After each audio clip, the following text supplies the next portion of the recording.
Assalamu alaikum dear viewers and welcome to the guide of perfect English for 1 second. আজকে আমরা শিখব বরাবরের মতো টেন্সের আরো একটি গুরুত্বপূর্ণ ক্লাস। ইনশাআল্লাহ আমি আপনাকে 100% নিশ্চয়তা দিচ্ছি যারা এই ক্লাসটি আমার সাথে শুরু থেকে শেষ পর্যন্ত দেখবেন আপনি অবশ্যই মিনিমাম দৈনন্দিন জীবনের 70% কথা আপনি ইংলিশে বলতে পারবেন।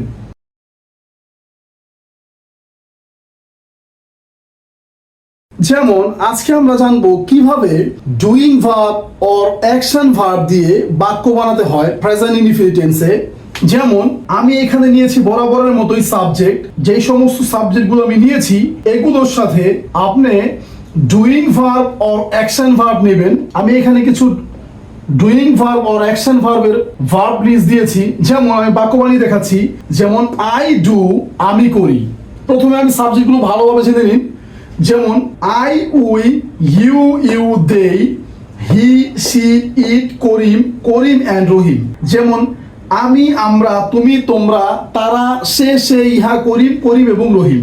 যেমন আই ডু আমি করি, উই ডু আমরা করি, ইউ ডু তুমি করো, ইউ ডু তোমরা করো, দে ডু তারা করে, হি ডাজ কেন হলো যে হি হচ্ছে থার্ড পারসন সিঙ্গুলার নাম্বার। আমরা খেয়াল রাখবো যে কোনো থার্ড পারসন সিঙ্গুলার নাম্বার সাথে অবশ্যই যে কোনো থার্ড পারসন সিঙ্গুলার নাম্বার যদি হয় সাবজেক্ট, তাহলে অবশ্যই ভার্বের শেষে এস ইএস এবং আইইএস যোগ হবে। আমি পূর্বে একটি ক্লাস করিয়েছি, যারা না দেখেছেন অবশ্যই সেই ক্লাসটি দেখে আসবেন। আপনি পুরোপুরি বুঝতে পারবেন যে কোন সময় ভার্বের শেষে এস ইএস এবং আইইএস যোগ হয়। এই জন্য হি ডাস সে করে, শি ডাস সে করে, যে কোনো মহিলা। আমি এখানে দেখেছি হি অর্থ সে, শি অর্থ সে, হি মানে পুরুষ, শি মানে স্ত্রী লোক, যে কোনো মহিলাদেরকে বোঝানো হয়। ইট ডাস ইহা করে, করিম ডাস করিম করে, করিম অ্যান্ড রহিম ডু করিম এবং রহিম করে। করিম এবং রহিম বহু বচন, এই জন্য করিম এবং রহিমের পরে হচ্ছে ডু। যেমন আমি বরাবরের মতো আবার বলতে চাই, আমরা দৈনন্দিন জীবনে 6 ধরনের বাক্য ব্যবহার করি, 6 ধরনের ভাষা আমরা কথা বলি। যেমন আমি প্রথম দেখিয়েছি আমরা করি, আমি করি, আমরা করে, তারা করে। এখন আমি করি না, আই ডোন্ট আমি করি না, উই ডোন্ট আমরা করি না, ইউ ডোন্ট তুমি করো না, ইউ ডোন্ট তোমরা করো না, দে ডোন্ট তারা করে না, হি ডাজন্ট সে করে না, শি ডাজন্ট সে করে না, ইট ডাজন্ট ইহা করে না, করিম ডাজন্ট করিম করে না, করিম অ্যান্ড রহিম ডোন্ট করিম এবং রহিম করে না। 6 ধরনের বাক্যের মধ্যে 2 ধরনের বাক্য বললাম, হা বোধক এবং না বোধক। এখন শিখবো কিভাবে ডু ভার্ব দিয়ে, ডু অর ডাস দিয়ে না বোধক বাক্য, ডু এবং ডাস দিয়ে প্রশ্নবোধক বাক্য বানাতে হয়। যেমন ডু আই ডু আমি কি করি, ডু উই ডু আমরা কি করি, ডু ইউ ডু তুমি কি করো, ডু ইউ ডু তোমরা কি করো, ডু দে ডু তারা কি করে, ডাস হি ডু সে কি করে, ডাস হি ডু। খেয়াল রাখবেন আপনারা, ডাস এরপরে ডাস হয়নি, ডু হয়েছে, কারণ এখানে অলরেডি এস ডাস হওয়ার কারণে ইএস হয়েছে। এই জন্য ভার্বের শেষে আর থার্ড পারসন সিঙ্গুলার নাম্বার হওয়া সত্ত্বেও এস অথবা ইএস হয়নি, কারণ এখানে ডাস দেওয়ার কারণে। সে করে, শি ডাস, ডাস শি সে করে, ডাস ইট ইহা করে, ডাস করিম করিম করে, ডু করিম অ্যান্ড রহিম করিম এবং রহিম কি করে। এখন না বোধক বাক্য বানাবো, প্রশ্নবোধক না বোধক বাক্য। যেমন ডোন্ট আই ডু আমি কি করি না, ডোন্ট উই ডু আমরা কি করি না, ডোন্ট ইউ ডু তুমি কি করো না, ডোন্ট ইউ ডু তোমরা কি করো না, ডোন্ট দে ডু তারা কি করে না, ডাজন্ট হি ডু সে কি করে না, ডাজন্ট শি ডু সে কি করে না, ডাজন্ট ইট ডু ইহা কি করে না, ডাজন্ট করিম ডু করিম কি করে না, don't Karim and Rahim do Karim এবং রহিম কি করে না। 4 ধরনের বাক্য আমরা দেখলাম, হা বোধক, না বোধক এবং ডু ভার্ব যুক্ত হা বোধক, ডু ভার্ব যুক্ত না বোধক। এখন আমরা দেখব WH এবং ডু ভার্ব যুক্ত হা বোধক। যেমন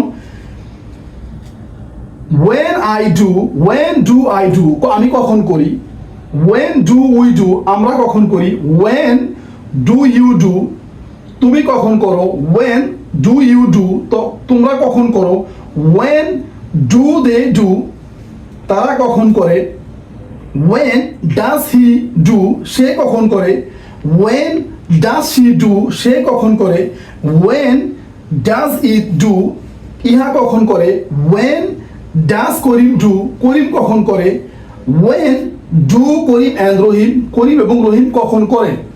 এই 5 ধরনের বাক্য, লাস্ট 6 ধরনের বাক্য WH এবং do ভার্ব যুক্ত না বোধক। যেমন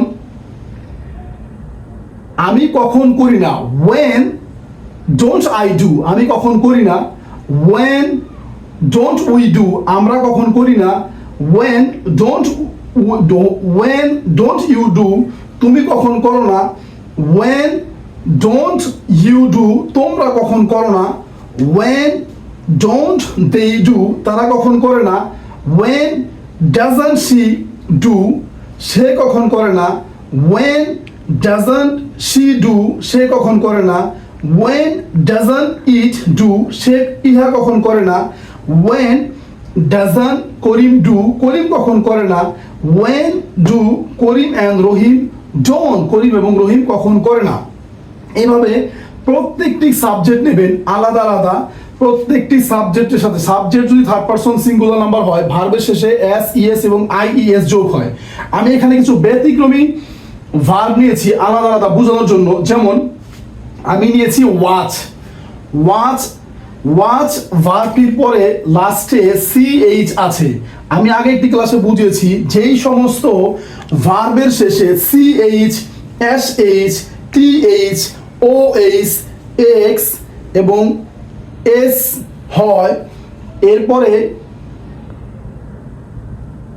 ইএস হয়, এই সমস্ত ভার্বের পরে ইএস হয়, এবং যেই সমস্ত ভার্বের শেষ লেটার ওয়াই থাকে, এখানে দেখেন আপনারা কান্না করা ক্রাই, যেই সমস্ত ভার্বের শেষ লেটার ওয়াই থাকে এবং ওয়াই এর পূর্বে কনসোনেন্ট থাকে, ওয়াই এর জায়গায় আই হবে, খুব ভালো করে খেয়াল রাখবেন, ওয়াই এর জায়গা হবে আই এবং পরে ইএস হয়, এই আইইএস যোগ করতে হয়। ঠিক তেমনিভাবে ওয়াই এর পূর্বে এখানে লেখেন প্রদান করা পে, ওয়াই এর পূর্বে ভাওয়াইল রয়েছে, এখানে কিন্তু আবার আইইএস হবে না, এখানে শুধু ওয়াই এর জায়গায় শুধুমাত্র এস হবে। খুব ভালো করে খেয়াল রাখবেন, কেন এস হবে, ওয়াই এর পূর্বে ভাওয়াইল রয়েছে এখানে, এই জন্য ওয়াই এর পূর্বে যে সমস্ত ভার্বের শেষ লেটার ওয়াই থাকে এবং ওয়াই এর পূর্বে, খুব ভালো করে খেয়াল রাখবেন, ওয়াই এর পূর্বের লেটারটি ভাওয়াইল থাকবে, সেই সমস্ত ভার্বের শেষে সাবজেক্ট যদি থার্ড পারসন সিঙ্গুলার নাম্বার হয় ওয়াই এর শেষে এস হবে।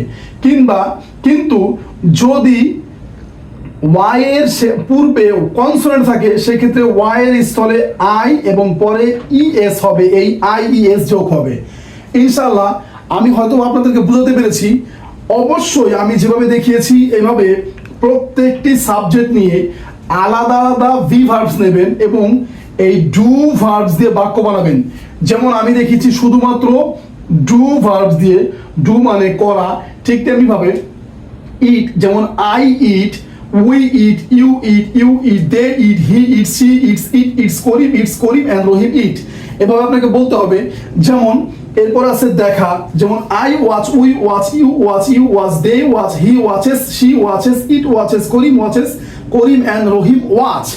এমনিভাবে হা পদক বাক্য বানাবেন ইনশাআল্লাহ, না পদক বাক্য বানাবেন এবং ডু ভার্ব যুক্ত প্রশ্নবোধক বাক্য বানাবেন, ডু ভার্ব যুক্ত প্রশ্নবোধক না বোধক বাক্য বানাবেন এবং WH এবং ডু ভার্ব যুক্ত হা বোধক বাক্য বানাবেন, WH এবং ডু ভার্ব যুক্ত না বোধক বানাবেন। ইনশাআল্লাহ আমি হয়তো আপনাদেরকে বুঝাতে পেরেছি, কিন্তু আপনারা যদি এই ক্লাসটি আরো ভালোভাবে বুঝতে চান আমার ক্লাসটিকে আপনাদের খুব ভালোভাবে দেখতে হবে, খুব স্লোভাবে দেখবেন এবং যেভাবে আমি 6 ধরনের বাক্যের কথা বলেছি এই 6 ধরনের বাক্য আপনাকে প্র্যাকটিস করতে হবে। ইনশাআল্লাহ আপনি যদি প্র্যাকটিস করতে পারেন দৈনন্দিন জীবনের মিনিমাম 70% কথা আপনি ইংলিশে বলতে পারবেন। আর আপনাদের একটা গুরুত্বপূর্ণ বিষয় সেটা হচ্ছে ভার্ব এবং ভোকাবুলারি যেগুলোকে আমরা বলি, এগুলো আমরা যেমন ইংলিশ থেকে বাংলা মুখস্থ করি, এটা ভুল একটা সিস্টেম। আমরা দৈনন্দিন জীবনে আমার ঘুম থেকে ওঠা পর্যন্ত আবার ঘুমে যাওয়া পর্যন্ত যত ধরনের ভার্ব আমাদের দৈনন্দিন জীবনে ব্যবহার হয় সেগুলোকে আমি মুখস্থ করব। আর সেগুলো মুখস্থ করার পরে খুব সহজে এই সাবজেক্টগুলোর সাথে নিয়ে ডু ভার্ব দিয়ে বাক্য বানাবেন ইনশাআল্লাহ। খুব সহজে এভাবে যদি প্র্যাকটিস করতে পারেন আপনি খুব সহজে ইংরেজিতে কথা বলতে পারবেন এবং লিখতে পারবেন। That's all for today. Thanks a bunch for watching this video to improve your spoken English.